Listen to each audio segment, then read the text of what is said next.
सम्पूर्ण मित्रलाई हार्दिक नमस्कार छ मित्रहरू। म तपाईहरुको साथी हर्क साम्पाङ। आजको चुनाव अधिकांश ठाउँहरूमा शान्तिपूर्वक तरिकाले सम्पन्न भएको छ मलाई जहाँसम्म लाग्छ। धरान लगायत तपाईका छैन मेरो मतलब सुनसरी 1 क्षेत्र नम्बर 1 मा शान्तिपूर्ण तरिकाले सम्पन्न भएको छ। कुनै किसिमको धाँधली यतात्यता भएको छैन र मलाई विश्वास छ अन्य क्षेत्रमा पनि त्यस्तो कुनै हैन। अब सामान्य विवादहरू बाहेक त्यस्तो ठुलो बिथोलिने गरेको छैन कि धाँधली भएको छैन भन्ने विश्वास मैले लिएको छु। यहाँहरु सबैजनालाई हार्दिक धन्यवाद दिन चाहन्छु। निर्वाचन आयोग, सम्बन्धित कर्मचारी, सुरक्षाकर्मी, सम्पूर्ण तपाईका चाहिँ मतदाताहरू है सबैजनालाई हार्दिक धन्यवाद दिन चाहन्छु। राजनीतिक दलहरू सबैलाई धन्यवाद दिन चाहन्छु। अब यो मतदान भइसकेपछिको मतगणना अब सुरु हुन्छ। कतिपय ठाउँमा आजै हुन्छ, कतिपय ठाउँमा भोलि गर्ने भन्ने सहमति हुन्छ होला। त्यो चाहिँ राजनीतिक दलसँग सम्बन्धित तपाईको चाहिँ कुरा हो। राजनीतिक दलहरूको सहमति, सर्वदलीय सहमति जे अनुसार हुन्छ त्यो अनुसार चाहिँ गर्ने भन्ने कुरा हुन्छ। र सबैलाई म शुभकामना दिन चाहन्छु। अब जनताले चुनिसक्यो हैन, कसलाई चुन्यो त्यसले काम गर्नुपर्छ, कसलाई चुनेन त्यसले तपाईको चाहिँ सानो मन पनि गर्नु हुँदैन। यो चीज हो। अब जनताले चुनिसकेपछि जनताको मताधिकार, जनताको आदेश नै सबैभन्दा ठूलो आदेश र सबैभन्दा माथिको सर्वोच्च आदेश हुन्छ लोकतन्त्रमा। त्यसो भएको कारणले गर्दाखेरि अब जसलाई चुन्यो, चुनिने मान्छे जाने हो, नचुनिने मान्छेले हैन फेरि नेक्स्ट टाइम ट्राई गर्ने हो। अब यहाँ पुग्यो कुरा र म त्यो भन्न चाहन्छु। अब म चाहिँ चुनिन पाइन भनेर कोही कसैले चाहिँ नि हैन झेली गरेर धाँधली गर्न खोजेर हैन अब तपाईको चाहिँ मतगणना स्थलमा अनावश्यक बखेडा निकालेर हामी कोही कसैले पनि तपाईको चाहिँ तमासा निका गर्नु हुँदैन। म सबैलाई भन्न चाहन्छु एकले अर्कालाई सम्मान गरौँ, लोकतन्त्रलाई सम्मान गरौँ, जनमतलाई सम्मान गरौँ। अब जनमतलाई सम्मान नगर्ने हो भने चाहिँ फेरि हामी राजनीतिक दल भइरहन सक्दैनौँ।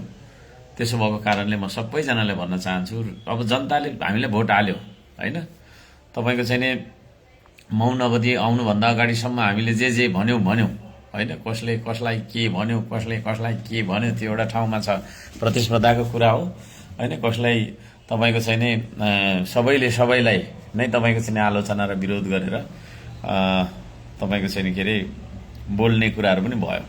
त्यहाँ एउटाले मात्र एउटाले दोषेन है प्रत्यक्ष रूपमा। अब यी सारा कुराहरुलाई चाहिँ अब जनताले मूल्याङ्कन गरे, आजको दिनमा गरे जनताले मूल्याङ्कन।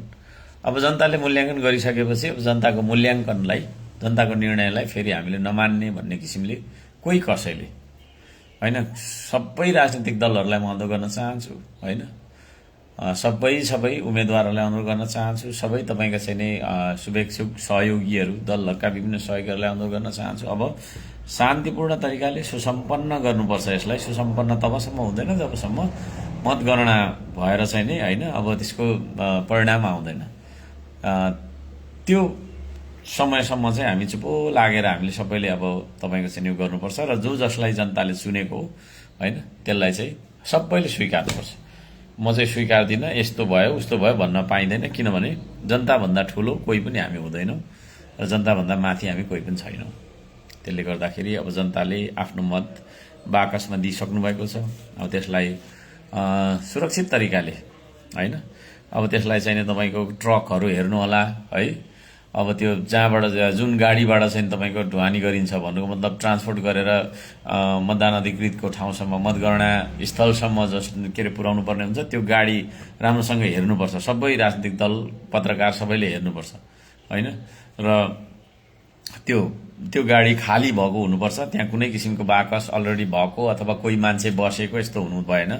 सबै हैन तपाईको चाहिँ खाली भएको हुनु पर्यो र त्यहाँ मतपेटिकालाई मजाले सबै दलको तपाईको चाहिँ प्रत्यक्ष निगरानीमा ती मतपेटिकाहरूलाई सिल गरेर होइन लाछाप के गर्नुपर्ने त्यो गरेर चाहिँ सुरक्षित तरिकाले गनेर त्यसको अभिलेख पुरै राखेर होइन अब हुन त तालिम दिएको छ तपाईँको चाहिँ के भन्छ के अरे यो निर्वाचन आयोगका पदाधिकारीहरूले सबैले त तालिम दिएको कुरा छ त्यसलाई चाहिँ ठ्याक्क त्यहाँ राखेर चाहिँ मजाले त्यसलाई त्यो ढोका बन्द गरेर सिल गरेर ताला लगाएर त्यो गाडी सँगसँगै अरू राजनीतिक दलका तपाईँको चाहिँ सबै राजनीतिक दलका तपाईँको चाहिँ प्रतिनिधिहरू होइन उम्मेदवारहरू सबै गएर चाहिँ त्यहाँनिर तपाईँको सुरक्षित तरिकाले मतगणना स्थलसम्म पुर्याउनुपर्छ। अब त्यो गाडी चाहिँ दिइ पठाउने, सेनालाई दिइ पठाउने, प्रहरीलाई दिइ पठाउने अनि कता कता जाने भन्ने हिसाबले हुँदैन, त्यसलाई एस्कर्टिङ गर्नु पाउनुपर्छ सबैले।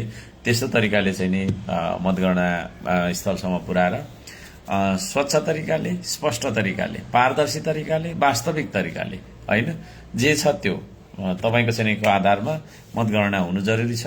र यहाँ सबैजनालाई यसका लागि सबैजना राजनीतिक दल होइन तपाईँको चाहिँ के अरे सङ्घ संस्था, नागरिक समाज भनौँ न, मतदाताहरू, आम मतदाताहरू सबै तपाईँको चाहिँ सुरक्षा निकाय लगायत चाहिँ त्यहाँनिर अब त्यो निर्वाचन आयोगलाई होइन सघाइराख्नुहुने, निर्वाचनलाई सुसम्पन्न गर्नलाई सघाउनुहुने कर्मचारी सबैजनालाई म चाहिँ मर्यादित तरिकाले होइन जे छ त्यो तपाईँको चाहिँ जनताले जे हरायो त्यो अब त्यो हुने गरीको चाहिँ काम गरेर चाहिँ सुसम्पन्न गर्नु होला भन्ने अनुरोध पनि गर्न चाहन्छु।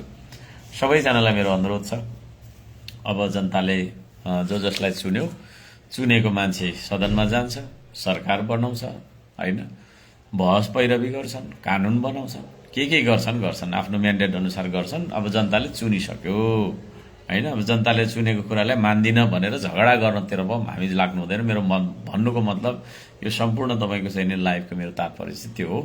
अब जनताले जसलाई चुन्यो त्यही मान्छेले यो देशमा तपाईँको चाहिँ नि अब आवधिक रूपमा 5 वर्षसम्म हुन्छ या के छ, अब कस्तो खालको मत झरेको छ, अब त्यो भोलितिरदेखि बिस्तारै थाहा हुँदै नै जान्छ। र यहाँहरू सबैजनालाई यो तपाईँको चाहिँ निर्वाचनमा भाग लिनुभएकोमा, सहभागी बन्नुभएकोमा, मतदान गर्नुभएकोमा होइन सबैजनालाई म धन्यवाद दिन चाहन्छु। हाम्रो देशमा सुशासन आउन सकेको होस्, विकास हुन सकेको होस्, समृद्ध देश बन्न सकेको होस्, स्वाधीन देश बन्न सकेको होस्, यही शुभेच्छा व्यक्त गर्दै यो सानो लाइभबाट म बिदा हुन्छु अहिलेलाई। हस्त, धन्यवाद छ, नमस्ते।